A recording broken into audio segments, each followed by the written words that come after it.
Салам радиосында жаңылыктар.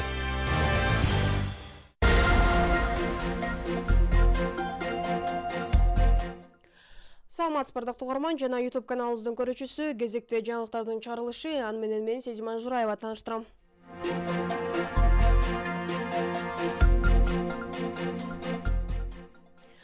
Баткенде милиция кызматкерлерин сабаган 3 жаран кармалды. Кече 9 май күнү Баткен районунун Карабак айылынын 3 тургуну милиция кызматкерин сабауга айыпталып кармалды. Бул тууралуу облустук милициядан билдиришти.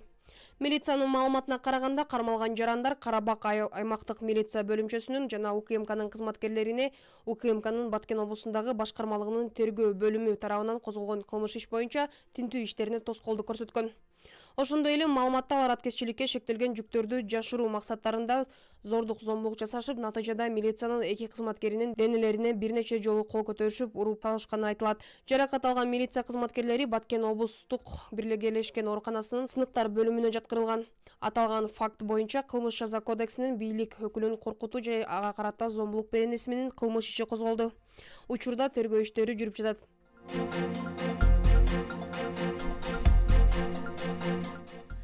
Кыргызстан менен Орусиянын укук коргоо органдары маалыматтык кызматташууну чаңалтат. Бул тууралуу Ички иштер министрлигинин маалымат кызматы билдирүү таратты.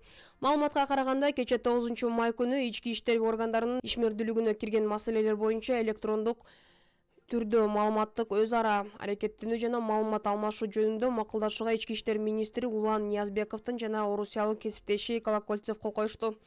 Аталган макулдашуу ыкчам кызматтык иштин ар кандай багыттары боюнча эл аралык укуктук базанын алкагында координацияланган иштин заманбап механизмдерин түзүүгө мүмкүндүк берет.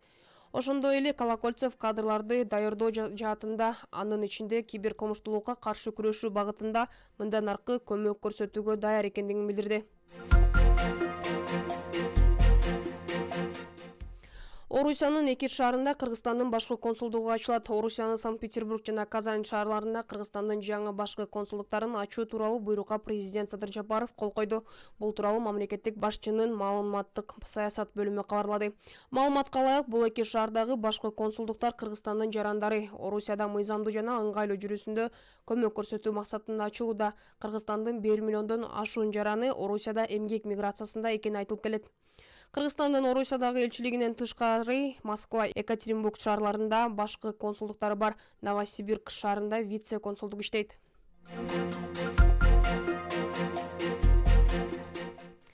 Онунчу майга алынган жаңылыктар мына ушулар болду. Кийинки эфирге кумандашканча саламатта туруңуз.